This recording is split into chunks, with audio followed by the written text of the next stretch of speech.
the whole news regarding this Warner Brothers and Paramount and Netflix slugfest. I don't know about you, but I have to almost be like, well, which one is the worst evil here?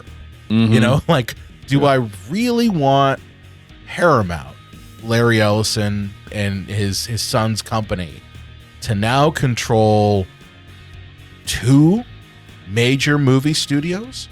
And the other end of the spectrum is, do I really want Netflix, who really hates theaters? Yeah. Like, they don't like the theatrical movie experience. They view this stuff as digestible content. Don't view it as art. I really want them controlling Warner Brothers.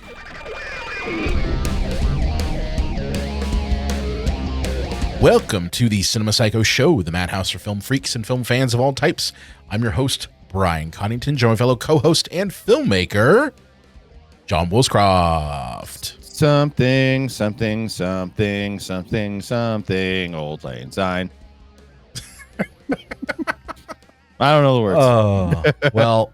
Well, John, we have reached year 10. Boom. Did you at all? High five. Yeah. Did you ever think when we started this thing that we would ever reach year 10? Because I sure as hell didn't. No. It It wasn't even that I didn't think we'd reach. I didn't even think that far in advance. You know, just like a decade later. You know, a decade later, we have reached year 10. Welcome, all. I hope everyone had a very fun holiday and a happy new year. But we are back with our part 1. This is something that, John, you love these episodes. These are kind of your favorites, right, for the year? Oh, certainly up there. Yeah, I love. We can't move forward in 2026 unless we kind of do an autopsy of 2025. We got to look back at the year. Right. So we're going to do 2 episodes related to 2025. This first one is going to be kind of our year in review, look at the year that was 2025. And then next week, we're actually going to get to our best and worst films of the year. Okay. So John, take us out. What was 2025 like? All right. Well, 2025 was a shit show, but also not all bad. I do worry that every year everybody puts up the dumpster fire for the previous year. You know, we did the 1 year. There are some good things to a year, but news stories, they're kind of a mixed bag, and it's kind of where we start off here. So May 2025 was when the Diddy trials officially started. So yeah, how can we ever forget about everyone obsessing over KY jelly and gallons of it? Somebody needs to tell Puffy that they'll get more in stock. They will. They make more. Like you don't need to like go all COVID-19, run out and grab all of the KY jelly in the Walgreens and CVS. You know, like they can make more. Well, during like Prohibition, like in the 20s and stuff, like whatever amount of alcohol you had legally purchased and had receipts for at the beginning of Prohibition, you were allowed to have that alcohol. So rich people would buy like 100 bottles of vodka, 20 gallons of beer, 600 bottles of gin. Now I feel like Diddy somehow thought that like there was going to be a prohibition on lube. So he just bought enough for a small country. But I didn't have Sean Diddy Combs' human sex trafficker on my bingo card, but I did not either. That was not on my bingo card at all. Granted, like the whole thing broke for me while this is about a year, 2 years. I think it was 2 years ago when the whole thing broke. I was literally traveling for work and I'm like, they're like, did you hear about P Diddy and the feds are raiding his house? I'm like, no, what the hell's going on? And I for the longest time, like I still did not know what the hell was going on. Like there were so many like layers. It was like a friggin', onion of all of the different things that were happening. And I think there were like 10 different documentaries out there that tried their best to try to explain what the hell was going on. Yeah. For Diddy's great freak offs. Yeah, I see. I thought it was going to be something white collar, not this. Like No. he didn't pay taxes here or something. But yeah. Oh, that would be so. That was so pre-pandemic, John. Yeah. Yeah. Yeah. Yeah. After the pandemic, we didn't even have to pay taxes anymore. That's great, right? Wait, what? I just got audited. No, I'm just kidding. Oh, but yeah, no, the funniest thing was watching him like in the court drawings, like because he wasn't able to dye his hair or like shave. Just seeing like old Diddy, old Diddy. Because you forget he's like in his mid-50s, like he's not a young guy anymore. And when you don't have your hair product in prison, it comes. And the only funny thing that came out of this was 50 Cent's like documentary, because Diddy was shooting a documentary when he thought he was going to be found innocent, and it was I didn't know that. It was going to be this big PR thing, but like when he was found guilty, he totally stiffed the documentary filmmaker, and 50 Cent, who hates Diddy, bought up all the footage and had it re-edited to make Diddy look like the biggest piece of shit on the That's planet. hilarious. Just so vindictive. I mean, he was found guilty, but like he really got like the slap on the wrist type of sentence. At least I felt like I was like, for all of the shit that man did for years to get only, what was it like? He only got like, what was it, 18 months? A little more than that, but still, he should be in prison for like 60 years. Yeah, like for the shit that he did, but I mean, that this could get into a very long-winded discussion in which Brian talks about how rich people run by different rules than everybody else. But yeah, he's in prison, thankfully. And this next one, we've mentioned this before. And again, we're not a music podcast and we're not even big fans of her, but this just goes to show how even all through 2025, Taylor Swift has permeated pop culture. The head trauma, goofy sports guy got his princess, as Travis Kelce proposed to Taylor Swift. So the head trauma, goofy sports guy. He got, and you know what? The best part is like that. I think the one thing you're missing is how big it was news-wise that she was on his podcast. Like that was massive for not just podcasting in general, but just in general. Like people like lost their shit. And I mean, I live in a household full of Swifties, which I mean, I have a great appreciation for her as an artist. It's not my cup of tea music-wise, but she's talented. I can't say that she isn't, and she's a very, very talented businesswoman to be able to take command of her own work the way that she has and build a community around it. So like, I give her props. It's not my cup of tea. But I mean, like John, I mean, I don't know about you, but like we were watching the Eras Tour documentary series that's on Disney Plus, which I'm just like, man, she is just milking this Eras Tour stuff forever. And there's a lot that went into that. And it's a lot of things that like it kind of peels the curtain back on what musicians have to go through to do these massive things and the different people that are all involved. It's really enlightening, but like, man, she is a monolith of an entertainer. Yeah. I mean, by the sheer fact that we're talking about her on a movie podcast, two middle-aged dudes, but I'm sure we'll have some news story about her in 2027, about 2026, but probably. Yeah, but DC finally surpasses Marvel, at least for the moment. And not sucking? Well, also in money and in critics. Yeah, it's Superman was the biggest superhero movie of the year, easily bigger than Captain America, Red Hulk, whatever the fuck it was called, Brave New World, Thunderbolts, and what? Fantastic Four, First Family, or I don't First Family or whatever it's called. Yeah. First Steps. Or First Steps, yeah. So yeah, easily the number one. Although I do have to say this about DC, and they're kind of gloating right now. It's, can you do it when it's not Superman or Batman? That has always been a struggle for them.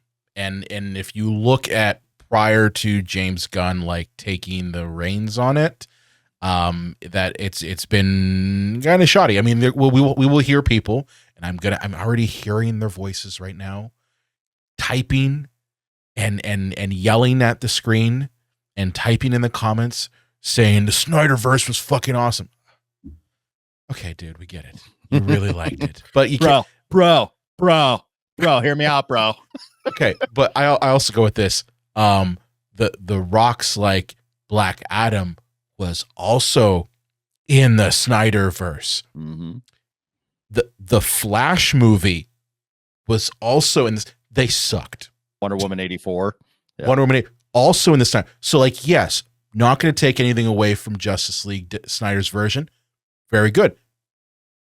But a lot of shit amidst a diamond. Okay. just saying that. But like, the only thing I could point to, John, that gives me hope for James Gunn is Peacemaker. Like, I really liked season 2. I don't know if you watched it. Yeah. Yep. So like, that's an example of him doing something different with a superhero that's not Batman or Superman and doing it well. Granted, I think that's James Gunn also be James Gunn and tapping into his punk rock trauma roots with that one. Yeah, that's a select audience. That's adult themed. Yeah. But so we'll see if James Gunn can keep it up. Yeah, and I also do worry a little bit, and I'm sure you're going to get to this big news thing that kind of was the end of 2025, and that is the whole Netflix Paramount battle royale over the future of Warner Brothers, and because DC is tied into that. Gee, Brian, I can't imagine what you're talking about. That couldn't be the final thing, but no, that couldn't be the final thing. Brian, have you heard of the thing that is Tilly Norwood? No, what is Tilly Norwood? Please explain. I say thing because she is the first complete AI actress that every big person is trying to sign up as their agent or as an agent. I did hear about this, and I think I saw it, and I saw a lot of people saying, fuck this shit, this is ridiculous. It's fucking disgusting. It's disgusting. Yeah. And I love the fact that this comes out like, what was it, maybe a year or two removed from the strike, right? Like the strikes we had that basically gridlocked the entertainment industry over AI. And it's like, yeah, this is a giant middle fucking finger to everyone who suffered and dealt with that. Yeah, and it's that whole McDonald's, like, if you try to unionize or try to get a raise, we'll replace you with automated machines argument. Yeah. And it's scary to me because like AI has shown it's not going anywhere. It's one of those that now we just need to regulate it before rein it in. Before it gets out of hand. Because that when something is cost effective, that the the business part is not going to like be thoughtful about it. No, they're going to do whatever the fuck they want. Yeah. I mean, it has been and again, viewers and listeners, correct me if I'm wrong, if you are in the biz, but there has been a track record of, not necessarily the studios themselves, but their owners, who are not creatives, looking at everything through dollars and cents. I mean, this is why you have venture capitalists who literally own studios now and are putting in the stupid money to kind of, prop up these studios. And it ends up being a thing where they're not looking at it from the idea of creating art that also generates revenue. They're looking at it all through the view of this is content. So who gives a shit if we're giving them, AI generated content? They're still going to click and watch it because they're stupid. And I'll be the first person to this. I am guilty of enjoying AI videos that have popped up on, say, TikTok. I mean, there's one that I see all the time that I crack up, and it is Bob Barker. I don't know, John, if you've seen these, but it's Bob Barker doing Price is Right, but it's him announcing these ridiculous prizes and screaming at the camera like F-bombs. And it's super realistic and super funny. But I also know, like, deep down, I'm like, me enjoying it is counter to my views that AI should honestly not be as prominent as it is. I still believe, as a filmmaker and as a content creator, as a podcaster, that AI is a tool. It's a tool like anything. But in the wrong hands, it can do a lot of harm. And it's not saying that we can't get rid of it, but that's also saying like it shouldn't replace a VFX artist, in my opinion. It shouldn't replace an actor. It shouldn't replace a director. It shouldn't replace a writer. It should be used to help them, not replace. And a perfect example of what Brian's saying there is, check out, I believe it's 2024 Coca-Cola commercial, because I think they were one of the first companies to completely do a commercial 100% in AI. And if you really pause this thing and break it down, you can see bizarre size difference between things. Like there's like a squirrel the size of a deer, and it's just like, because they just let AI do it, and then they just popped it out because it was cheap. It was they put in the algorithm like every famous nostalgia twing Coca-Cola commercial from the past, and it made this new AI slot version of it. And I just got to say, I think Sarah Connor is ashamed of all of us. What are you talking about? This is how Skynet started. Well, I do think back to watching the news with Peter Jennings back in 1997. And they used CGI people for the wide shots in the movie Titanic. So like some of the sweeping, wide shots, like because there's the size of ants, they had, they just made the people CGI. And the question was, could they ever replace human beings? And everybody I just thought, yeah, right. That's stupid. And now we have Tilly Norwood. So, well, the one saving grace I think that is worth noting, and I don't know, John, if you noticed this, but the backlash to Tilly Norwood was extremely swift. Like it was not just, okay, fine, I guess we've got to do that. It was pretty extreme, and like deafening.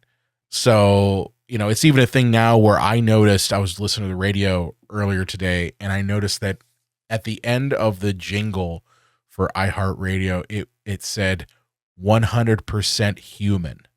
And I'm just like, okay. So this is telling me that we're reaching, at least I think, a point where the AI is not going anywhere, but people are starting to backlash to it in a way that I think will self-level this. At least that's my hope, is that happens. Honestly, I don't know what everybody's so afraid of. We already have a show full of AI generated people. It's called Stranger Things Season 5. Oh, I take it someone didn't like Stranger Things Season 5. I haven't liked the show since Season 1, but I keep watching anyways. But also, how could Tilly Norwood exist? Because David Harbour can't bully her. But anyways. Having fun there, John. But moving on, late night issues for Jimmy Kimmel and Stephen Colbert. Gee, I can't imagine what these two have in common, folks. Yeah, I didn't have outright media censorship on my bingo card for 2025. That wasn't on there. Well, Brian, Colbert, it's budgetary. It's just too expensive. Yeah. Okay. It's not that CBS's parent company, Global, was seeking government approval for its Skydance merger while Trump was locked in a legal war with 60 Minutes. No, could not be that at all. That's a coincidence. And he couldn't have, just had his head of the SEC threaten that unless you get rid of Colbert, you're not getting the approval done. Because according to Donald Trump, he still lives in 1990, where people get all of their entertainment from late night television. Yeah, I mean that right there was the craziest thing ever. I'm like, do you realize that the majority of people are, yes, I'm not going to denigrate and say that, Colbert isn't popular and that late night isn't popular, but I can't remember the last time that I personally sat down and watched a late night show on television. Like, just watch that. Clips different. Yes, Right. I've seen clips. Yeah. But just actually sitting down and watching television with a late night show, maybe like 2005. like being honest with you, like maybe then. But I mean, that isn't to say that what they do is not important. It absolutely is. Satire is healthy for a society. And if your leaders cannot take satire, then you don't exist in a free society. Like, that's it right there, Well, certain people's presidential cabinets don't want us to exist in a free speech. No, society. they don't, and that's my point. Is that I didn't have this on my bingo card because I didn't think that anyone would go that far, because that's the sort of shit you hear about in history books in the 30s in Germany. Yeah. Well, and then on the other end, we got Kimmel, who they were just waiting, Yes. and then he makes the most unoffensive comment about Charlie Kirk. Yeah. Like, if you go back and watch the whole thing in context, he didn't say anything inappropriate. In fact, he denounced a person being shot for their opinion. Yes. But they used it as latitude to kick him off the air. And thankfully, there was finally true backlash. And Jimmy came back. And I think currently he's the #1 late night host now because of it. Because let's be honest here. I mean, here's the thing. And this is what I always look at is somebody suit realized we cannot let someone in a position of power basically control us, because let's be honest here, that affects their bottom line. it affects money.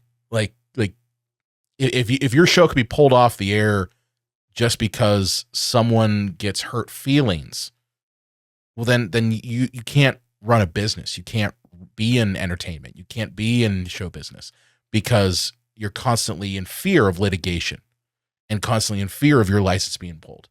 So it's a bottom line thing. I don't think anyone was like, we're going to stick up for Jimmy Kimmel. I think it was like, no, we if we let this happen here, it's going to basically mean that it can happen anywhere, Well, as he said too, and he being Trump, like, he wanted to get rid of Seth Meyers and Jimmy Fallon. And Jimmy Fallon, when you are bothered, when a drunken bag of sugar, a talentless drunken bag of sugar gets under your skin, like, he doesn't do anything remotely. He's the cotton candy of entertainment. I always say that he is like the stevia of late night. Like, he's not really sugar. He's not terrible, but he's kind of imitation. What an insult to stevia. But I mean, I use stevia in my coffee, but it's the most like inane like sweetener out there.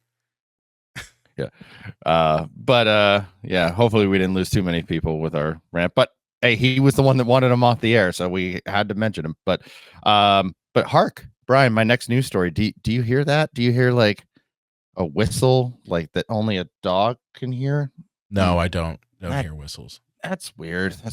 But hey, Sydney Sweeney has great genes. Oh, Jesus Christ. Oh, I have a feeling this is an episode that we're going to like get all of the angry hate mail. Yeah. Was not on my bingo card. Didn't have that on there. Didn't have Sydney Sweeney going right wing. Well, I think she's always been right wing, but also I don't think that she realized the underlying subtext of this. No, I don't think she did. I think she just went, sweet, I can get jeans money. Yeah, I mean, I and honestly, like, I kind of think it's even a little bit of a stretch for the people who are like, oh, this is so outrageous. Consider the source. Okay, that's what I'm just going. Consider the source. Do you think Sydney Sweeney is that nefarious? No. But I really don't. But is the giant jeans corporation that nefarious? Probably. I mean, yeah. I mean, the giant jeans corporation. I don't think that even, here's the thing. I don't even think the giant jeans corporation was thinking that deep into it.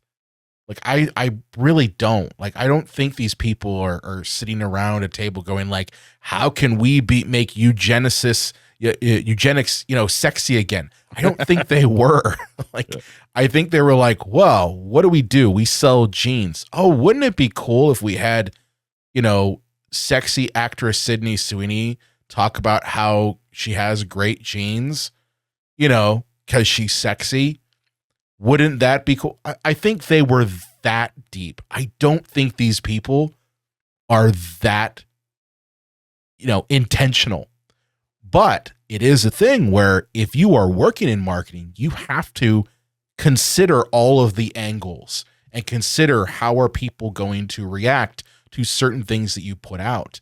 And if you aren't considering that, and if there isn't someone in the room saying like, this feels a little bit like eugenics, yeah, maybe we don't go with that as our slogan. So I don't think it was nefarious. I think it was just stupid people. Yeah. Guys, there's a little bit of ick here. Yeah. I mean, I've seen that in professional environments. I've seen that, in personal environments where I think people sometimes they think something is cool and catchy and, is not going to offend anybody. And then they put it out there and they're like, oh, damn. Yeah, no, I didn't think about that. Yeah, I've heard both sides, especially when like the story broke and it's like, I can see both ends of this, but I'm also not somebody who has to suffer from dog whistles, so I don't know. There is that part too. Yeah. And lastly, here on the news part, Brian, as you had indicated earlier, Netflix is in the process of acquiring Warner Brothers Discovery Studio assets, including the famed movie studio HBO Max, for approximately $82.7 billion with a B dollars. Fucking insane. Why do we need separate entities when we can have just one giant conglomerate? This whole news regarding this Warner Brothers and Paramount and Netflix slugfest, it's a thing where I don't know about you, but I have to almost be like, well, which one is the worst evil here? Mm-hmm. Like, do I really want Paramount, which as I call it now, state media? Sorry. But do I really want Larry Ellison, and his son's company to now control two major movie studios and major content studios? Because we've already existed in a world where all of our media has been consolidated to literally like, what is it, John? Like 4 companies? Mm-hmm. It's like 4 fucking companies. And getting smaller. Yeah. And getting smaller. So do I really want right-wing media's best buddy to control all of those? To control half? And the other end of the spectrum is, do I really want Netflix, who really hates theaters? Yeah. Like, they don't like the theatrical movie experience. They view this stuff as digestible content. Don't view it as art. Do I really want them controlling Warner Brothers? Well, Brian, you bring that up, and in my little dig at Stranger Things season 5 wasn't just mindless, or just me griping. Like, there is something called like secondary watching, where Welcome to Derry have been hit with this. Stranger Things, a ton of shows is that they tell the writers, Netflix will tell their writers, write a show that somebody can follow it when they're on their phone the entire time. So Wow. that is why all of the dialogue is exposition based and written at a 5th grade level, so that you can be shopping on your phone and not know what's going on stream. I did not know that. I mean, it makes a lot of sense. And it's, I can tell the difference whenever I watch a movie like, that Christopher Nolan makes, and then I watch a movie that's direct to Netflix. Well, that's because with Christopher Nolan, you have to read lips because Yes. Well, he doesn't exactly, he's a fantastic director, but unfortunately, he doesn't understand this whole concept of like sound ADR, and ADR. But like you can't look at your phone when you're watching a Christopher Nolan film. Right. You just can't. It's not possible. It's also a thing where I think people will look at a Christopher Nolan film and go, wow, that feels really fucking slow. Whereas you watch something on Netflix, or not just picking on Netflix, but like any like direct streaming, and it feels like it's made for streaming and made for that very fast, like we got to have something happening every 5 seconds, and we got to spend like only 5 seconds on the exposition, and then we're going to jump to another action piece. And yeah, it does give you that vibe, like you can look at your phone and watch TikTok videos while listening to the episode. Well, as I said, Welcome to Derry, that's HBO Max. That's yeah. So yeah, I mean, I guess, John, what are your thoughts on the slugfest of media titans battling for the soul of Warner Brothers? Well, you made the point. It's like if you're a warden looking at a surveillance camera, and in the showers there's a prolific murderer, a rapist, and a cannibal fighting each other, and it's like, well, we lose and win. We lose and win. However this ends, yeah, it's just watching horrible people fight over gigantic sums of money. And I know this isn't really the point, but I thought Netflix was always hemorrhaging money. Always hemorrhaging. That's why they always have to raise our costs and throw in ads. But yet they always have like $50 million to throw at Dave Chappelle, or $100 million for the new season of this show. And now they have $82.7 billion to play with around to buy Warner Brothers. Because they never were low on money. Like they never were. Like any company says, oh, we're low on money, I'm like, show me the receipts. Yeah. Like show me the receipts. You cannot be, and not the books you cooked either. Yeah. You cannot be the number one, because I consider Netflix like the number one streaming platform out there, and the number one streaming platform that, in my opinion, gets almost all of the hits for the most part.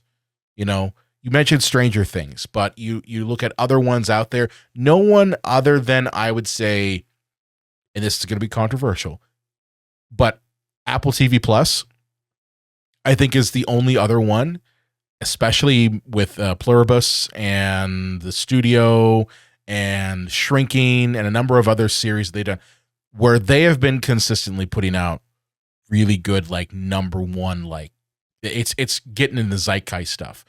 But Netflix has consistently been number one for a long time. So you can't sit there and tell me like, we don't have the money, we have to raise your rates. It's like, no, this is greed. Don't fucking lie to me. This is greed. It's not, the amount of people that are keep buying your service over and over again, every month after month, it's not going anywhere, and if they are, it's small compared to the vast majority of people. Yeah, well, also their marketing deals too. Like I was in 7-Eleven and I saw the Stranger Things Gatorade, and I was in Target the other day and there's Demi Gorgon Crunch cereal. It's just like, yeah, you guys are all right. But moving on here to people we lost, and I have a list here. I just want to say to our audience, if we kind of skim over anybody that you really cared about, it's nothing personal. We're either going to really focus on the ones that had maybe strange or too early of deaths that we feel we need to address, or people that really affected Brian and I. But so if we kind of skip over somebody kind of quickly, it's not any disrespect to them. What kind of an example I'm giving here to kind of start it off is Bridget Bardot died this year, and she's an icon, but doesn't really mean much to me personally. So I'm just going to mention that she died, but I don't really have too much to add to that. Brian, do you have any thoughts on Bridget Bardot other than just an icon in the business? She was an icon in the business. And in later life, her views on politics made her an icon negatively. So that's where I'm going to go. You get old, you get weird. Yeah. Yeah. That's I mean that's apparently consistent. John, if we ever get weird, please like you gotta tell me. Be like, you're going off the deep end, man. Well, Brian, I know who Q is, man. Q, he lives down the street. He wears a tinfoil hat. Yeah. Tinfoil hat's coming back. Q was actually just to throw us all off. He's actually R. He's one letter off. You know who it was? Yeah. His name was 6 and 7. Oh, we could have talked about that. We could have talked about 6. The trends that the adults learned about and the kids got pissed. Yeah. George Wendt from Cheers passed away. I loved Cheers growing up. I think like I kind of half watched it near the end of its run when I was like a little kid because my parents would watch it, because back when primetime network television was a big deal. I mean, it still is to a degree, just not as much as it used to be with all the options we have. But then I kind of watched it in the reruns and loved Cheers, loved Norm. And apparently George Wendt was a real good guy. Died a little too young. He was in his like mid 70s, which I guess for actuary tables is around the time. That's around the time. I mean, I also watched it like in passing because it would play during like must-see TV. Like you'd have Cheers play and then you would have Seinfeld play right after. Yeah. Like there was that was the lineup. And yeah, I mean, I was like, oh, this is kind of boring. And like I was a kid, I was like, this is fucking boring. Who the hell watches this? I never got into reruns of it. But I liked him in other things. I liked him he was in one episode of Masters of Horror, where he made up this crazy family in his head, and was a serial killer. And I'm like, he's got range. So yeah, very sad that he passed away. But just fun story about Cheers that I learned from George Wendt is that they would drink on set near beer. And so, yeah, it was like the beer with like no alcohol content. And when they were filming all day, it was flat and warm, but they had to pretend that it was delicious. So they're drinking non-alcoholic, flat, warm beer all day on set. Somebody I have to mention who passed away was the icon, the immortal Hulk Hogan. And I've got weird feelings about this. We talked about when you get old, you get weird. And I think the Hulkster is one of those. Well, I think Terry Boyella, his real name has always been like, what's in it for me, brother? And we'll do any con or anything that will get him paid. I always say, like, when he passed away, I was mourning the death of the character of Hulk Hogan that I enjoyed as a little kid. Even when he went to WCW when I was a teenager as a heel, like I followed through my whole life. Like Terry Bollea was a piece of shit. Rest in peace. But it's really the character of Hulk Hogan that I remember fondly. And can you separate the two? I mean, I guess it's like separating, some character that that Kevin Spacey played as compared to Kevin Spacey. It's how do you do that? I don't know. I was not as massive of a Hulk Hogan fan as you were, but I imagine like this would be like if Mick Foley turned out to be kind of horrible, which he's not. He's the exact opposite actually of Hulk Hogan. He really is like he's the anti Hulk Hogan, pretty much. 100%. Robert Redford, we talk about icons, passing away. Even more so than just Hollywood. I mean, his involvement, eventually so much corporate stuff took it over, but Sundance Film Festival kind of changed the game as well. The amount of filmmakers that came out of Sundance alone that shaped a lot of our media is impressive. I mean, Kevin Smith came out of Sundance. Well, back when that Sundance was Sundance. Yeah. And you didn't have, and an indie movie wasn't $12 million. But yeah, Brian Wilson of the Beach Boys, we don't really talk about music all that often. Ozzy Osbourne, I mean, icon regardless of any entertainment form. That last concert of his was heartbreaking. The clips I've seen, because they haven't released it yet, like the 5-hour concert, but just Ozzy, man, just him not wanting to leave the stage because he knew this was the last time. Heartbreaking. Michelle Trachtenberg, like I was never a big fan, but just talk about how the system chews you up and spits you out, you know?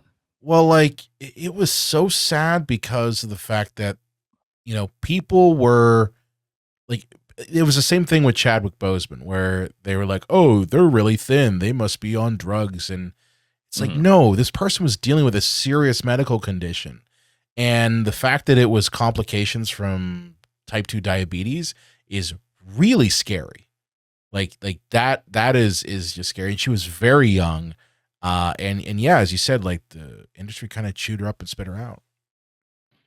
And I think my partner is an actress, and she has that like look, but when she was younger, of like a Michelle Trachtenberg. When she passed away, Christine wanted to watch Harriet the Spy.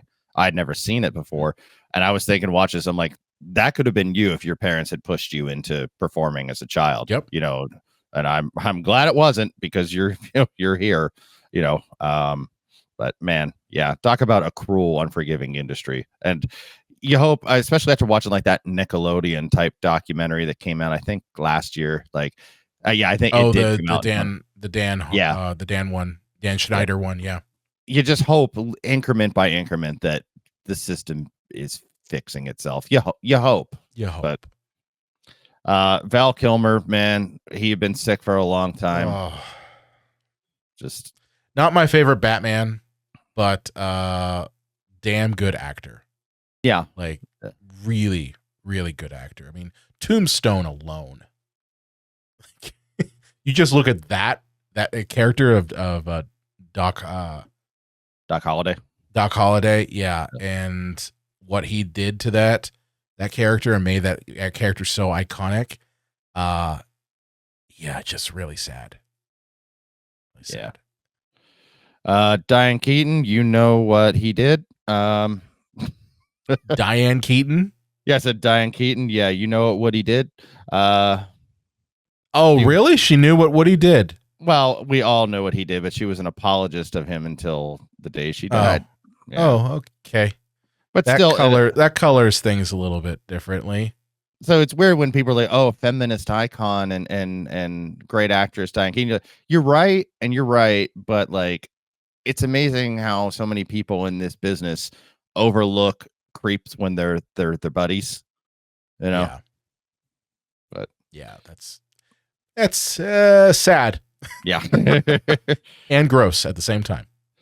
Hero of mine, David Lynch, passed away. That hurt. And that hurt a lot. Did you feel like David Lynch would never die, even though he was like a smoker and stuff like? I was like, this man literally exists off of cigarettes and coffee. Yeah, like he just seemed like and cherry pie. Yes, and cherry pie. And so when he passed away, I was like, damn, like that one hit, just because we talked about earlier in the episode about how Hollywood, for the most part, has moved to this very content centric, like the art isn't important type mentality, just make it for stupid people. And David Lynch was the opposite of that.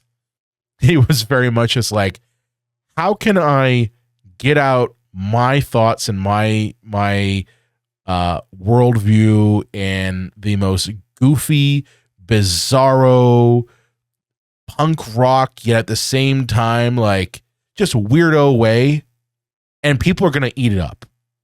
Yeah. But they're going to eat it up because it's goofy and off the wall. One thing that I love that David saved himself from this is that, you ever see like one of these Marvel movies or Star Wars movies that are made now, it's always by some guy who made like a $20 million indie movie that was like thought provoking. And then these studios just gobble them up and like steal their soul. Yeah. And they tried to do that with David Lynch, because it was after like Eraserhead and Elephant Man, they're like, yeah, you're going to make Dune. And then he did, and he went, I'm not doing that ever again.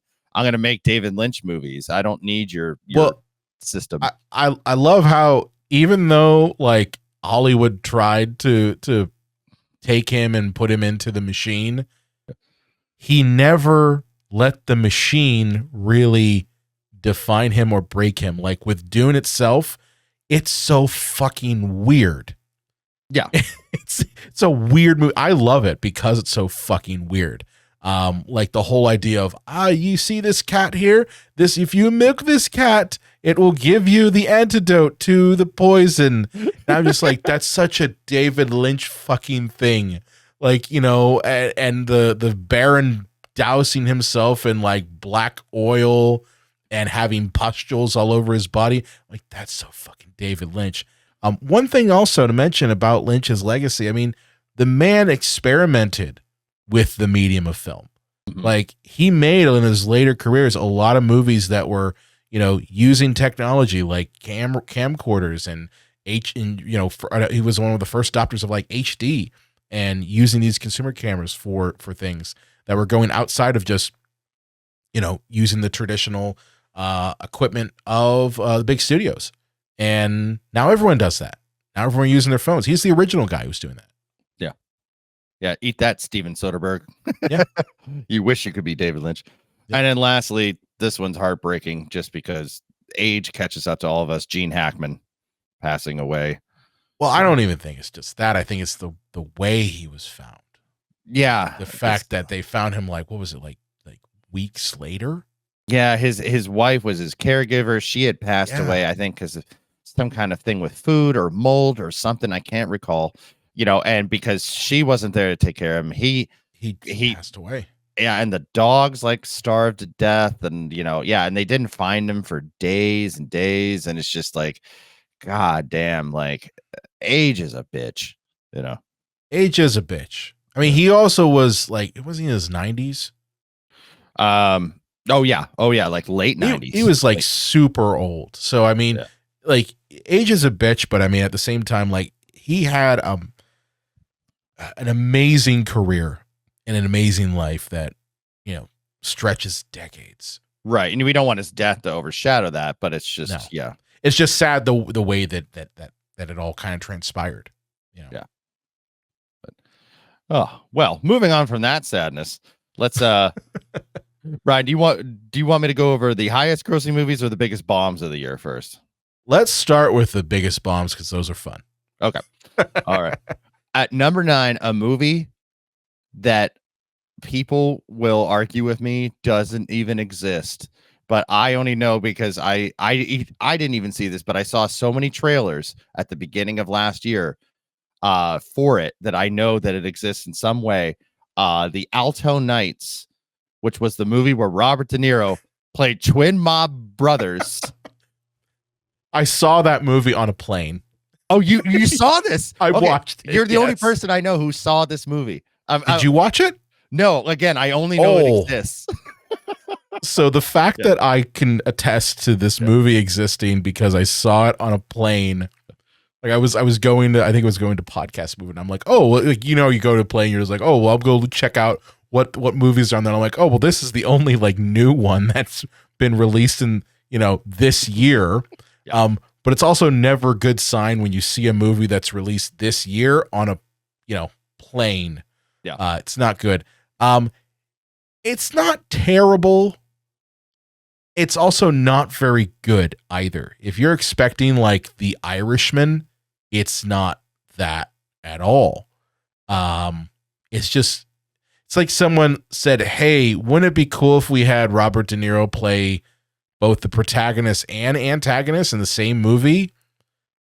Can we try that? We'll save some money because we only have one actor. Yeah. I mean, it's not bad. I mean, I like historic, centric movies, especially. I actually do really like mob films. So like this was kind of up my alley, and it was an enjoyable like watch. Would I ever watch it again? Fuck no. But yeah, it paints Frank Costello in a very positive light. Let me tell you that. That's person probably killed people, but hey, it paints him in a very positive light. Yeah. Well, that movie, Brian, lost about $50 million when you take. I'm not surprised. The budget and I want to say the advertising budget, but what advertising budget? Yeah. Good question, because I don't know what advertising budget they had. Yeah. And Dwayne Johnson's attempt to extort an award out of Hollywood, The Smashing Machine, lost anywhere from $40 to $60 million. I still haven't seen it. I still have not seen The Smashing Machine. Is it any good? It's fine. Here's the problem with it. Dwayne's good in it. He's like, the makeup works. He got into the character, so he does a pretty good job. It's one of those questions: is it a story worth telling? Because it was done from a specialized documentary about the birth of the UFC that was made. And if you really love, anything UFC, you want to see this documentary. But for me, who doesn't really give a crap about the UFC, I'm watching this movie and I'm like, I don't really know if this needed to be adapted to like a Hollywood version of this documentary. I think I could have lived my life not knowing this guy's story and nothing would have changed. Does it kind of feel a little bit like someone was like, hey, you remember the movie The Wrestler with Mickey Rourke? Can we make that, but with Dwayne The Rock Johnson? But also we have to base it on reality, so we can't do any of like the greater overall things that we were saying in that movie. Can't like make it about like a man's struggle to deal with his legacy and all that and relationships. No, we can't do any of that. Coming in at number 7, which this is a good movie, and people, please do check it out. Unless you don't like movies that are really on the nose. Mickey 17 lost $80 million. I was the weird person out, which I did not really care for Mickey 17. Oh, see, I loved it. I thought it was... you're not the only person. I've seen a lot. I've heard a lot of people have liked Mickey 17. I was just like, is this it? Like, don't get me wrong. Like Robert Pattinson, he continues to amaze me with the roles that he takes, and to take this role of a character who's like getting cloned left and right because he's kind of just like, a disposable human, is an interesting concept. And Mark Ruffalo is fucking hilarious because he plays Mark a villain. Well, no. Well, I was gonna say he's also the same character in Poor Things. Right. Like, he plays that same character. So I like seeing him play these goofy, buffoonish villains because it's against type for him. Like, you think of him as the Hulk, so it's like he's not that. He has two types of performances. He's either the most understated, quiet guy you've ever seen, or the most like stupid, loud buffoon. And I love him as stupid, loud buffoon. I really do. But no, I don't know. I came away from Mickey 17 just going like, okay, I guess that was cool. But no, I didn't really care for it. And a movie that I didn't even realize existed, Elio, which I think is animated. I don't know. It's animated. I think it's a Disney one. I saw the trailer for it because I think we took Coraline to go see a movie, and that movie the trailer for that was playing. And I'm like, oh, that's cute. Not going to see it. Yeah. I feel that golden era has died out. And, whether that's DreamWorks or Pixar or anything, and the way that Marvel has kind of like, it used to be like if Pixar or DreamWorks or any of them came out, or Disney outside of Pixar came out with a new animated movie, it was must see. Like, Wall-E and, Up and, The Incredibles. And now it's just kind of like, oh, there's a movie where it's like a bunch of, like, what's that movie where it's like fire and water and elemental elements? Yeah, elemental, like whatever. Yeah. Well, I mean, I think part of it is, and it sucks, but I think people got used to animated films being on Disney Plus.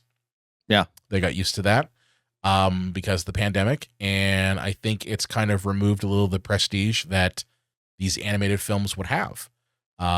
So I also think that they're crapping them out way too fast. What was it? This year we get Toy Story 5. Yeah. This year we get Toy Story 5? Mm-hmm. Yeah. Yeah. So, like, when was the last one? Like 2 years ago? I think it was 2 years ago. Yeah. So like think about the amount of time that happened between Toy Story 2 and 3. It's much longer than 2 years. Or 1 and 2. I mean, it wasn't as long as 2 and 3, but no. Yeah, but still there was a gap there where, you're like, yeah. I think you have to have a little bit of a gap between these prestige animated films for them to have any weight to care. So it's like if you've got, this animated film done by Pixar, it's like, oh yeah, well, you know what, the DreamWorks one, who are also doing that one, it took us, a week to do. We'll throw that in there too. And then you're surprised when it doesn't work. Well, people they get really tired of it. It's like, the whole Cars formula. What if it's cars, but they're planes? Yeah. What if they're, instead of cars, they're elements? What if instead of cars, they're rubies? What if instead of cars, they're mountains? I don't know. Yeah. I don't. Yeah. I blame streaming. But Elio, that one lost roughly about $100 million. That sucks. So, a movie that a lot of people probably forgot existed as well, After the Hunt, which I was excited I forgot that. I was excited for because it looked like an original movie. I'm like, well, what? An original movie? It's not very good, so it deserves this. It lost between $90 and $100 million, which I know it had Julia Roberts and Andrew Garfield in and stuff, but I'm like, where how did this movie even cost $100 million? But Julia Roberts and Andrew Garfield. Yeah, for it to lose it in the first place, how did it cost that much? This one's a little depressing, I think, to both of us because we said we thought it was pretty good. The Running Man lost between $100 and $120 million. Lame. Yeah, fucking lame. I mean, I guess talk about because we talked about it. We did the episode that like it had bad word of mouth, like it was not reviewed well. It had to have been bad word of mouth. Like after the first weekend, like, hey, bro, don't go see it. And tell everybody. I think people really just don't like Glen Powell. Like there is something to that man that just turns people off. And I don't get it. This was not a bad movie. I've seen bad movies, a lot of them. Some of them John has recommended to me to watch because they're terrible. Running Man was not a bad movie at all. I think the last 20 minutes were a little long. I think they could have cut the last 20 minutes out. But John, you made a point to me, like I think you may have mentioned it during the episode or after we were out of the theater, but you were saying like, yeah, no, that part there, that's from the book. Like it's when he ends up on like the highway. And I think I told you, I'm like, this felt like it was slightly out of place. So, but like, you're telling me like, no, dude, like that's in the book. That's accurate. So, yeah. I don't know. I think it's a combination of people were expecting Baby Driver and this was not that. And I just really think they just don't like Glen Powell. Well, Edgar Wright with that ending too, like he was kind of handcuffed because a lot of times people say, well, why will you make a remake of a movie that everybody really likes? It's like, well, one of the reasons you can say is it veered so far from the source material. And so if you say that, then you have to be pretty damn faithful to the source material. But I agree with you. Yeah, it almost feels like we could have maybe rewrote this, but then it's not faithful to the source material. Yeah. I think that this is one of those movies that because it costs so much money to take a family to the movies that I think like a family of 3, 4, 5 expensive as hell, that this is one of those let's wait till it goes to streaming kind of things. Probably.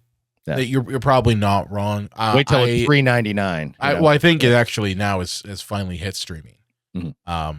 And for people to watch it. But I just it's actually a really good film, and I hope that, like Scott Pilgrim versus the World, even though I know you don't like Scott Pilgrim versus the World, that it grows in cult status over the years. Because Scott Pilgrim was in the same boat. That thing came out, people were like, what the fuck is this shit? And they were turned off by it. But over the years has gained a cult following. And I have a feeling Running Man will do the same thing too. Yeah. All right. And then this next one, number 3 on the list. And Disney, this is your Uncle John talking. Uh-oh, I want camera 1 for this one. Yeah. I want you to listen to me, and I want you to listen close. This is for your own safety. Tron has never happened, and it never will. Stop trying to make Tron happen. This one hurt because I really wanted to like this. I really did. Like, dude, like I don't ever buy vinyl, but I bought. Well, my wife got the vinyl for me for my birthday because I love Nine Inch Nails. It's one of my favorite bands. And the fact that they were doing the soundtrack for Tron Ares, I'm like, this is going to be fucking awesome. Like, another fucking Tron movie. I mean, I love Tron Legacy. I know not a lot of people didn't. I did. Original Tron, not so much. Because it's kind of weird. But Tron Legacy I liked a lot. This one, yeah. The music was great. The music's always great, yeah. Like Trent Reznor, Atticus Ross, yeah, no, that was great. Story, Jared Leto, yeah. There's always a red flag when you see Jared Leto in the trailer, you know.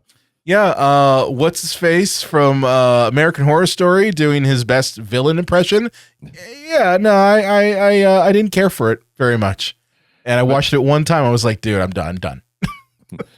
But this movie lost $132 million. Oh, and that one sucks. It sucks. You know why it sucks, John? And I just to kind of close out Tron here. It sucks because Tron does have a fan base. They do exist, but it's small. That's the problem. It is niche. Yeah, they've been around forever. And there are people out there who really did like Tron Legacy, and they were hopeful that if Tron Ares did well, that it would lead into a sequel based off of that.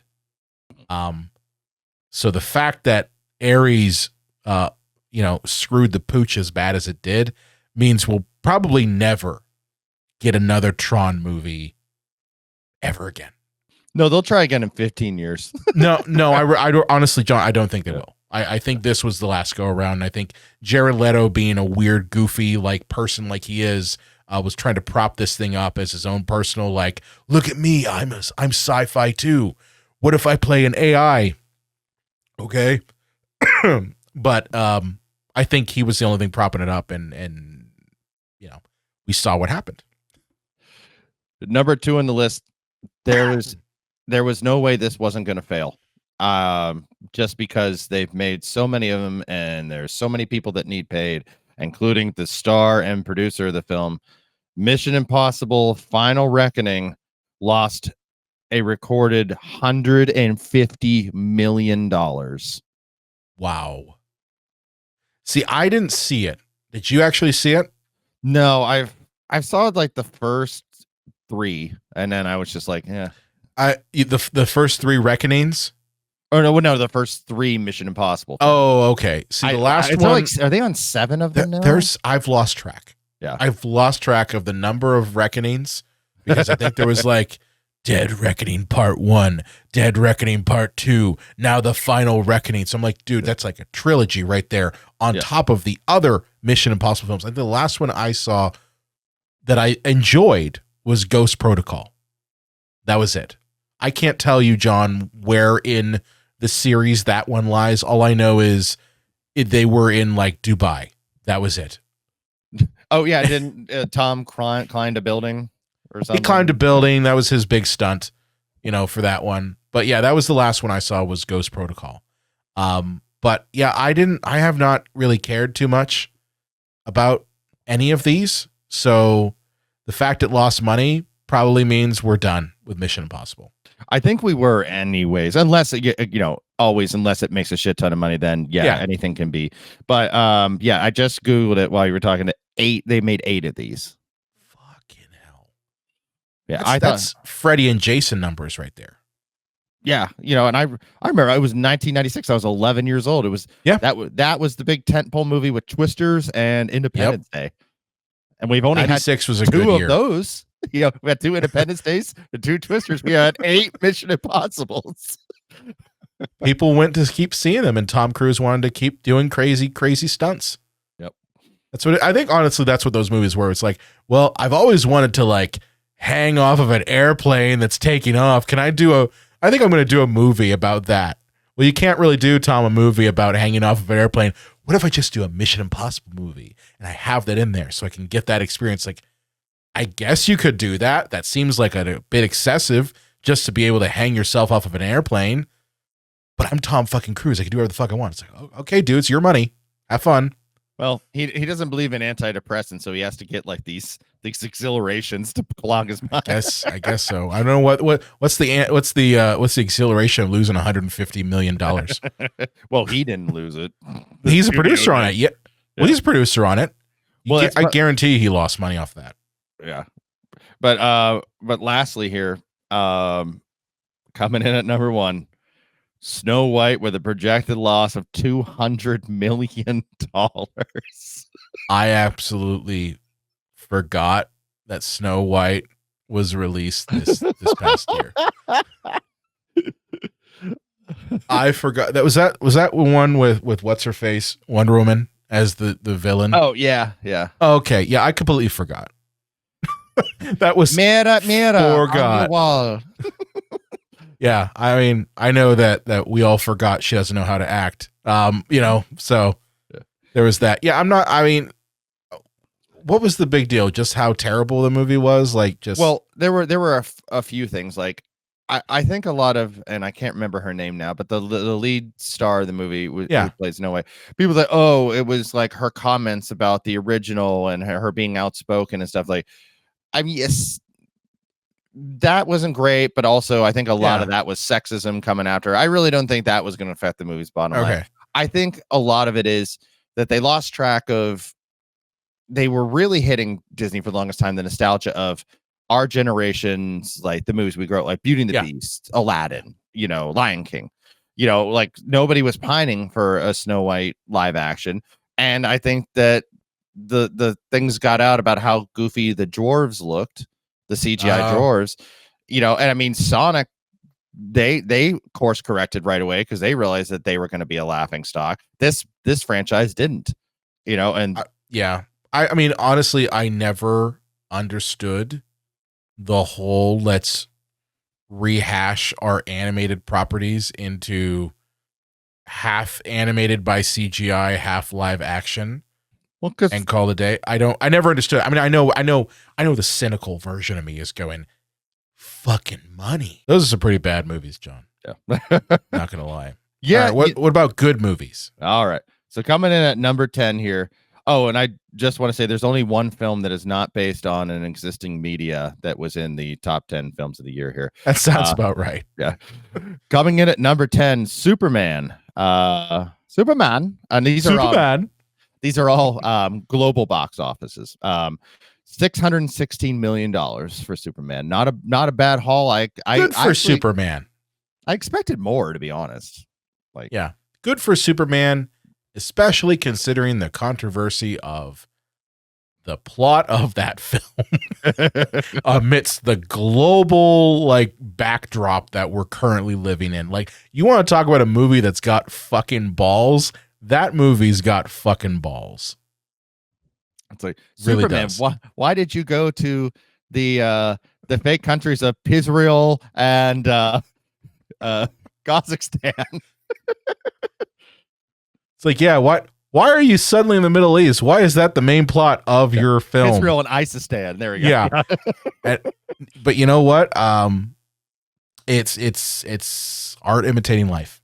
Yeah. And I mean, it is, I think part of good art is when it pulls from reality. And if it was just another giant meteor, that Superman has to stop, or some fucking kryptonite, or fucking Brainiac, or some shit like that, I don't think it would get that high of a box office. I think the controversy of the plot is part of it. Oh, and we did get a little bit of that stuff too. I mean, he does fight a big monster, and he does. My big issue with the movie is that what the hell does Lex Luthor give a shit about Superman when he's so brilliant? He built pocket universes. Don't worry about Superman, dude. When I watched Superman, I was shocked that they showed Lex Luthor killing someone. Yeah. Because I don't think I've ever seen a Lex Luthor in any movie, like, actively kill someone on camera. Like just straight up, yep, I'm going to kill them in front of you, Superman. That takes a lot of guts to do that. Because like I've always viewed Lex Luthor as like he's a criminal mastermind, or he's the goofy Gene Hackman version, or he's the Kevin Spacey version who's kind of maniacal. But he's never actually like gone and been a villain, like a real like bloodthirsty villain. And in this version of Superman, he very much is that. Like I almost looked at him as like, that's Jeff Bezos if he wanted to, you know, kill somebody. Like that's what he kind of acted like. Which is funny because like the Snyderverse Lex Luthor, I kind of looked at him as a demented Mark Zuckerberg. I think that's what they were going for. Yeah. Well, yeah. God only. Not just saying that because they got the actor who, you know, played Mark Zuckerberg in another movie. But number 9 shocked the hell out of me. F1, the Brad Pitt race car film. I haven't seen it. $631 million. So just eked out Superman. If you ask me at the beginning of the year, is the Brad Pitt race car movie or the Superman movie going to make more money? I'm like, oh yeah, Superman leaps and bounds. No pun intended. You know, but I guess not. Yeah. I mean, people like Vroom Vroom. Yeah. That's, I guess, the only thing I could think of is people, audiences really like racing movie. It's the reason why the Fast and Furious franchise still exists and still keeps going. It's because people just like fucking race cars. And we got another one coming out. Of course we do. And you're gonna have to watch it. Yeah, I've kind of I've doomed myself to a purgatory. This is my no exit, you know. Yeah. How to Train Your Dragon coming in at number 8 at 636. So like again, all these super close here, but How to Train Your Dragon at 636 million. See, what's shocking to me about that is like, you know, when you talked about the worst films, you mentioned Snow White and how that one is basically a, you know, live action rehash. Okay. But How to Train Your Dragon is the same thing. Same principle, yeah. Same principle. But it did well. I think again because it's people saw it like maybe what was that like 10, 12 years ago? Yeah, it was about 10, 12. It was an aughts movie. It's enough to be nostalgic for it, yeah. But anybody who's nostalgic for Snow White from seeing it in theaters is dead, you know. They might be alive and kicking, kinda. Yeah, in their late 90s. Yeah. Yeah. This one, all right, so we got something outside of the United States. We got Demon Slayer Infinity Castle. I didn't see that one. That was anime? Yeah. Coming in at 780,000 or thousand, sorry, $780 million dollars. So I don't really have much to say because neither of us saw it. At number 6, they'll never stop making money no matter how bad they get. Jurassic World Rebirth made $869 million. Why? People love dinosaurs. So people love cars and they love fucking dinosaurs. Wait, Don Toretto goes back in time. He builds the first time machine car to go back and DeLorean. Fight dinosaurs. It's got to be a DeLorean. Yeah, I gotta save my family back in prehistoric times. No. I got it. It is Fast and the Furious meets Land of the Lost. Perfect. Yep. There you go. That's it. Don Toretto is driving around and he falls into a chasm and ends up in the Land of the Lost, and he's just running around. There's no family or Corona. There's no family. There's a lot of dinosaurs and velociraptors. Yeah, no, I don't get it, John. I didn't hate this one as much, but it wasn't very good. It was so dead inside. Yeah. You know what it felt like? It felt like it was Marvel-fied. I'm not just saying that because Scarlett Johansson was in it. I'm just saying it felt like someone was like, let's slap the Marvel sheen on this thing and call it a day. Coming in here at number 5, the Minecraft movie, $958 million. Did that still just come out last year? Yeah, Jesus. it was a long Oh. year. It's You weird. know- Sometimes it feels like it flies by, and then other times it's like, wait. well, like in my house, at least, we had a good like month and a half of Chicken Jockey and, you know, the Lava Chicken song, which I've still never seen the Minecraft movie, but like that's all the Minecraft movie I want is just those two things to hear. So I never played that game either. So yeah, my kids have. Yeah, I think it might have been, not that like that particular type of game might have been past our time. I don't know when it came out, but you know what it is, and this I've recognized why people love Minecraft. It's fucking Legos. It's Legos. Like it's Virtual Legos, yeah. Virtual Legos, and that's why people love it. Like where you and I probably built like Lego castles and shit like that were more like you know, mashed up Legos together, and we're like, this is a fucking castle. It's the same thing with Minecraft.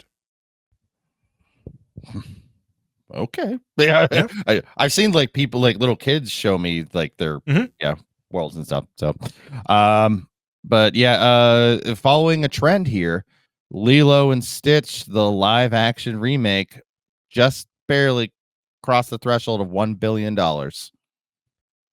Yeah, I saw it in theaters. I think that was actually the movie that we saw where we saw the Elio trailer, was Lilo and Stitch. Okay. Cute film, unnecessary. Yeah. I like the animated one, the original, just as good. It's good. Yeah. You know, the only thing that was kind of goofy was the ending of it, because they had it where, like, I think in the original, the sister like decides that she basically is fighting to like keep her family together and keep Lilo in you know, keep guardianship over her. And in this one, the live action one, they're like, no, she's going to go to college and basically dump her responsibility of raising her little sister onto the neighbor family. And that's it. And I think, do. And I'm like, oh, okay, like that. Why would you change that? And I think that was the big controversy regarding that film, at least that with Lilo and Stitch fans, was they're like, why did you change that ending? It's so weird. Because girls get it done, Brian. I guess so. These next two, I don't understand how movies can come out so late in the year and rack up so much money. But number 3, talk about me at all-time bad calls. I said after the first Avatar, the sequels won't make any money. The novelty was just for the first one. The second, all the other ones are going to bomb. I could not have been any more wrong if I tried. Coming in at number 3, Avatar, Fire and Ash, still making money, crossed over $1 billion, just a little bit more than Lilo and Stitch, and rising. Wow.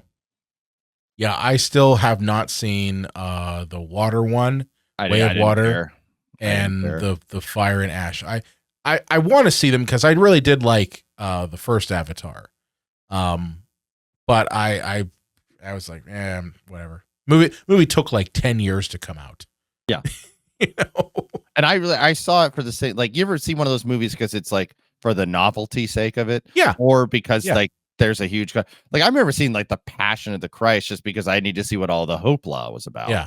You know, I think Avatar, I went and saw it because they're like, the 3D of it all is so insane. So I'm like, oh, well, I'm going to go get the 3D version because I've heard it's insane. But like that was it. Like, people are killing themselves because they can't live with the Na'vi, and I'm like, okay, well, I'll buy a ticket. I'll see what it's all about. Like, yeah. You all want to fuck the Na'vi? Is that what you're saying? Plug your tail into my ear or whatever the fuck they did. I get it. Yeah. And again, this one just came out. Somehow Zootopia 2 has made like $1.4 billion. People love animals. That's all I could say. Animals, cars, and dinosaurs. That's it. I mean, think about it. Like, Homeward Bound was just a movie about cats and dogs that had lip sync to them, and they became cult classics. Wait. So what if Don Toretto could get like a wisecracking chimpanzee that talks as a sidekick to help him It's fight? got to the be an dinosaurs? animated wisecracking chimpanzee. He'd be like, watch out, Dom. There's no family of Coronas here. No corona. And this one, talk about nobody saw this coming outside of the United States. Number one from Beijing, Naja 2 with $2.2 billion. I only know this movie exists from doing my homework for highest grossing movie. So it was not a American film for highest grossing film of the year. You know what one I'm surprised is not on there, and maybe it's because the movie came out on Christmas, was the fucking ping pong movie. Oh, what? Oh, wait, ping pong? Oh, Marty Supreme. Marty Supreme, yeah. I'm surprised doing that all right. It's doing all right, but it's gonna be that's gonna be one of those movies that does pretty well when it gets like an Oscar nomination. That'll be a second resurgence. Yeah. Even though like they took over the Sphere to have Timothée Chalamet stand on it and stand on a giant ping pong ball, which I gotta say I really did like Marty Supreme, even though you're rooting for a piece of shit human being. Happens. Just happens. Yeah. Good picks, John. Really good picks. And as I like to wrap this up, because this is always fun to wrap it up. Movies based on other source material. The Housemaids, Bridget Stones, Mad About the Boy, Clara and the Sun, Animal Farm, The Electric State, Wolfman, Final Destination Bloodline, Megan 2.0, 28 Years Later, Kiss of a Spider Woman, Life of Chuck, The Long Walk, The Monkey, The Toxic Avenger, We Were Liars, Ballard, The Running Man, The Woman in the Cabin 10, Captain America 4, Mickey 17, One Battle After Another, Snow White, Thunderbolts, Another Simple Favor, Fantastic Four, Happy Gilmore 2, Superman, Naked Gun, War of the Worlds, Freakier Friday, Highest to Lows, Conjuring 4, Spinal Tap 2, I Know What You Did Last Summer, Frankenstein, Minecraft Movie, Five Nights at Freddy's 2, Avatar 3, Mission Impossible number 30, Zootopia 2, Wicked 2, Black Phone 2, The Accountant 2, Paddington in Peru, Wake Up Dead Man, and Knives Out Mystery. Bravo. That's bravo. Yeah, every year you do that, I'm just like, one of these days you're going to do that and you're going to collapse. There's going to be so many things based on books, graphic novels, remakes, sequels. Yeah. Very impressive. So 2025 has been a fun year. And I have one final thing that I wanted to go over. Yes. That this is something that not a lot of people, I haven't really advertised this, but earlier in the year, I actually joined a critics association within Pittsburgh. Yes, I am a part of a official, it's real. It's not like just a back alley thing. But yes, I'm part of the Pittsburgh Film Critics Association. And we actually do our own awards for the year, award winners for best films and all the different categories that you see for the Oscars and Critics' Choice Awards. We do that too. John has not heard any of the winners. Nope. At all. One, because he's not in the association yet. Okay, that's you're going to get in the association, man. You know a guy now. Actually, you know a couple people in it. Yeah. But I wanted to, because I have the award winners now, and I was given the okay because the embargo on announcing these award winners has been lifted by the time this episode goes live. So I'm going to read off just the ones I have, and you can hear like who won according to the Pittsburgh Film Critics Association. So are you ready, John? Let's do it. Okay. So I'm going to start with, I'm going to start not with Best Picture, but I'm going to start with like the different like technical awards first and save Best Picture for last. Okay. So Best Stunt Performance. The winner was Wade Eastwood, Mission Impossible: The Final Reckoning. What, are you saying Tom didn't do every stunt? No, he didn't do every stunt. He did not do every stunt. Runner-up was Andy Gill from Sinners.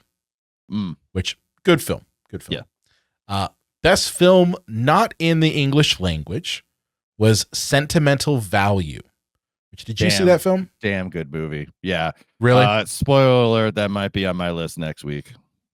Oh, okay. Runner up for that one was It Was Just an Accident. Also a very, very good movie. Yeah, we don't pull punches at the PFCA. Okay, we really don't. Yeah. Best animated feature, the winner was K-pop Demon Hunters. I had a feeling. Having said I haven't seen it, but I know it's actually pretty good. It was so popular that I'm like, yeah, but in a good way. It's my daughter got into it. It's actually pretty good. Runner up was Zootopia 2. Makes sense. Yeah. So K-pop beat it out. Best hair and makeup. The winner was Sion Richards, Ken Diaz, Mike Fontaine. I'm going to butcher this name, but Shanika Terry, Ruth E. and Carter for Sinners. So Sinners won. Okay. Cool. Runner up was Frankenstein, which that tracks. Yeah. I tracks. Like, honestly, like I got it. Like, you have to figure, like, Sinners was doing a period piece, but also horror, like, but it was doing it in the American South. Frankenstein, yes, I loved it. I love the makeup in it, but I also get why Sinners won. Sound design, winner was Steve Bodecker for Sinners. Okay. Yeah. Runner up, F1. Because the vroom vrooms, John. Hey, when you get into the technical awards, like I'll talk shit on F1. I haven't seen it, so I can't talk. But I'm just saying that, like, in terms of story, but like to do sound design for a movie like that, it's a fucking logistical nightmare. So yeah.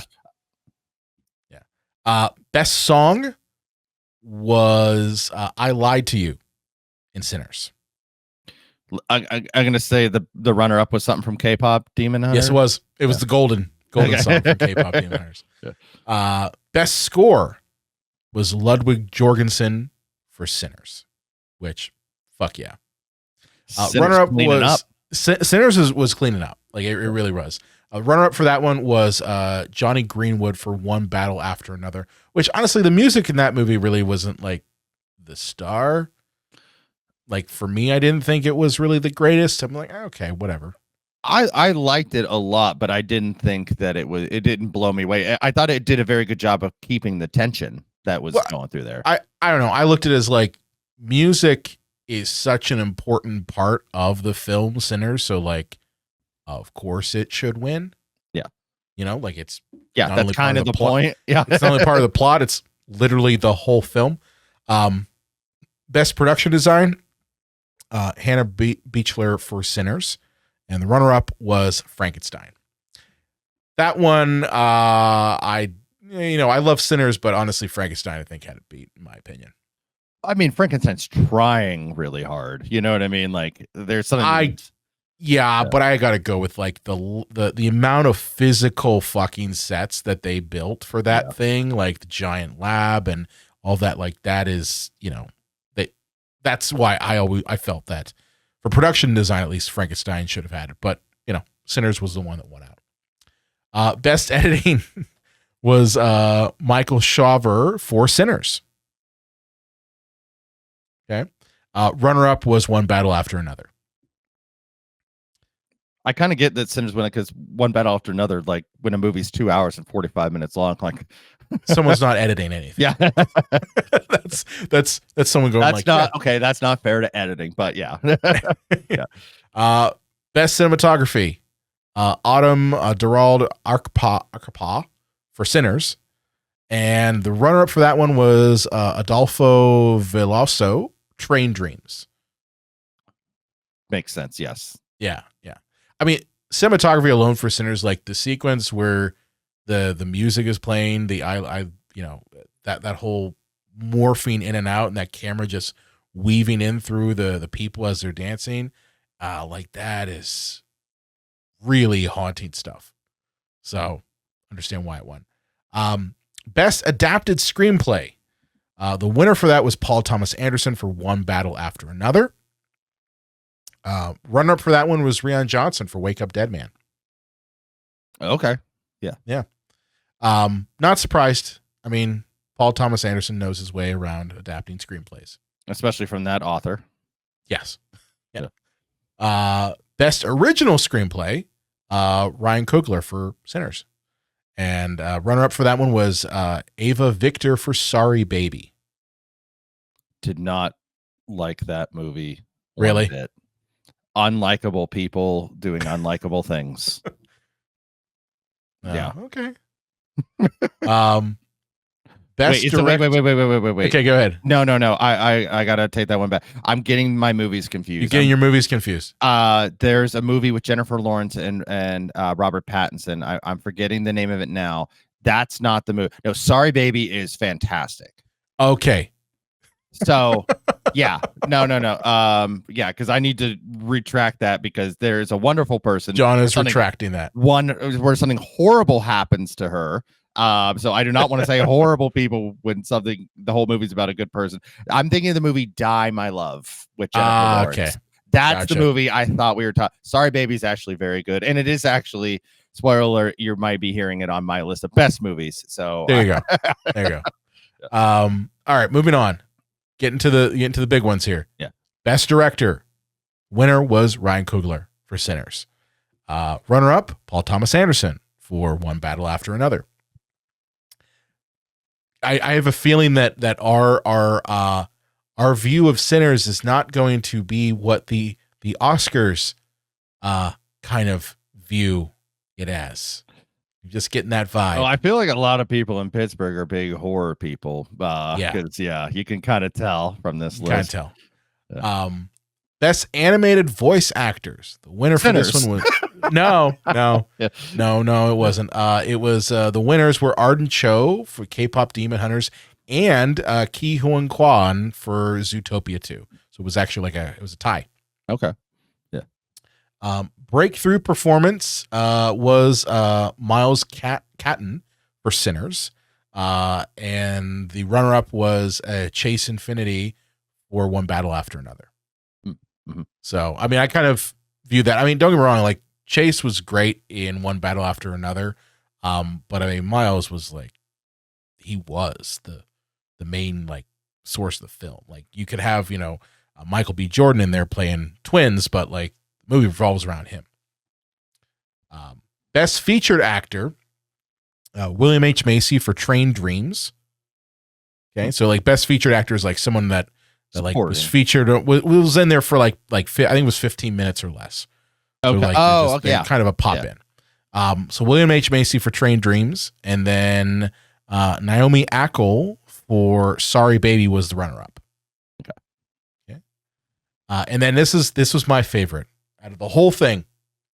Out of all of them, this was the one I was just this woman needs to win. Best supporting actor. Amy Madigan for Weapons. Mm-hmm. Yep. And runner-up was Wumi Masaku for Sinners. So, I'm sorry. I loved Gladys in Weapons. The fact that Amy Madigan, who really you would only know her from Field of Dreams and a handful of other movies in the 80s and 90s, the fact that she just comes out of nowhere and plays this over-the-top horror icon. That's why I'm putting her in the realm of horror icons like The Nun and even fucking Art the Clown now, because she's getting her own spinoff. I'm now she stole the show for that film. Best lead actor. The winner was Rose Byrne for If I Had Legs, I'd Kick You. And the runner-up was Jesse Buckley for Hamnet. Mm-hmm. Yeah, so typical. And then here we get to finally the top of the ticket here, the best picture. Gee, I wonder. Which one? The winner, of course, not surprising here, Sinners won our best picture. Oh boy, I'm trying to guess what the runner-up was. What do you think the runner-up is? Boy.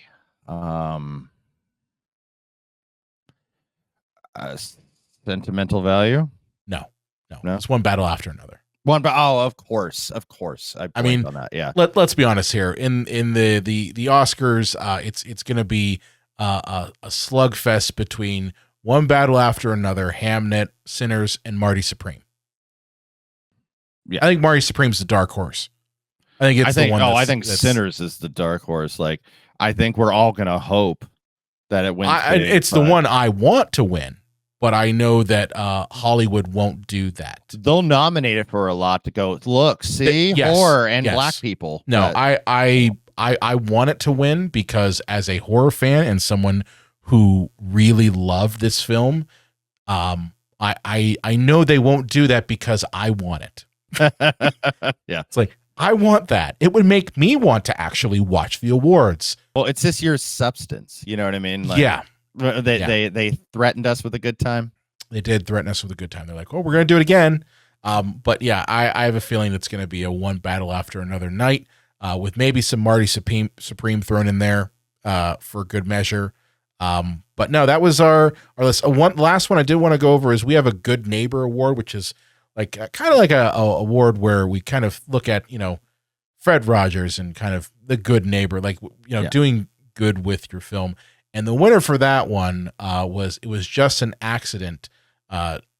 Just an Accident by director Jafar Panahi. His continued critique of the Iranian regime was why that one won.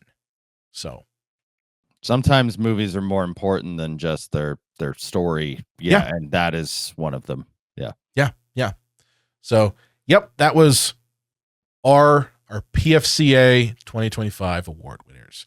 Getting it here exclusive for me. So, well, and if you guys want our picks, not just for the best, but also the worst, because I actually, sometimes you avoid bad movies and it's hard to get to a top 10. I had no problem getting to a top 10 this year for worst movies. That was, yeah.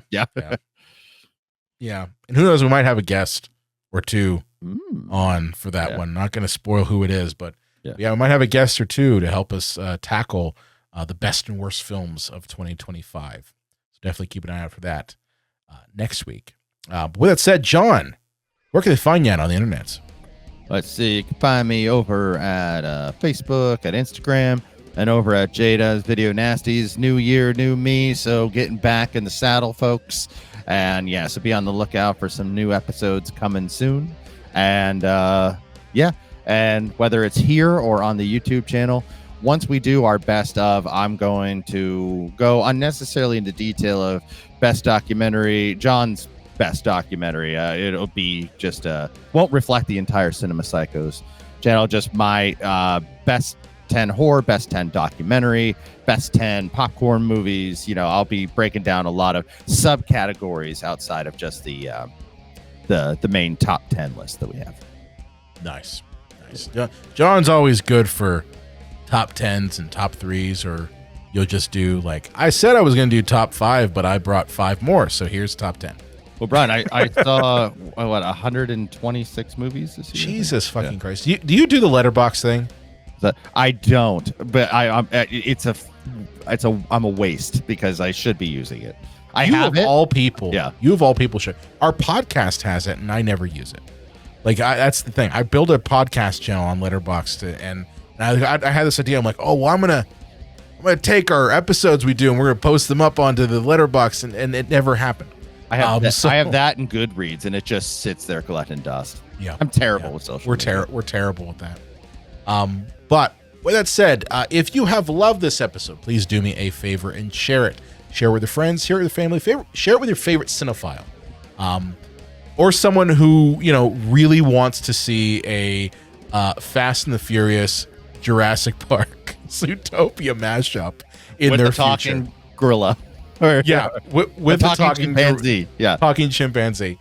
On top of that, if you want to, you can follow us on your favorite podcast platform of choice by going to cinemapsychoshow.com/follow. You can click the link and go to all of the different podcast apps. We've got them all listed there. Click one button and boom, you're following us. You're getting new episodes every time we put them out. On top of that, if you are watching us here on YouTube, hey, thank you so much for doing that. Do me a favor and hit the like button, hit the subscribe button, hit the little bell, drop a comment in, let us know what were your most surprising or shocked things from 2025. And with that said, we will see you next time. Can't wait for Scream 7 this year.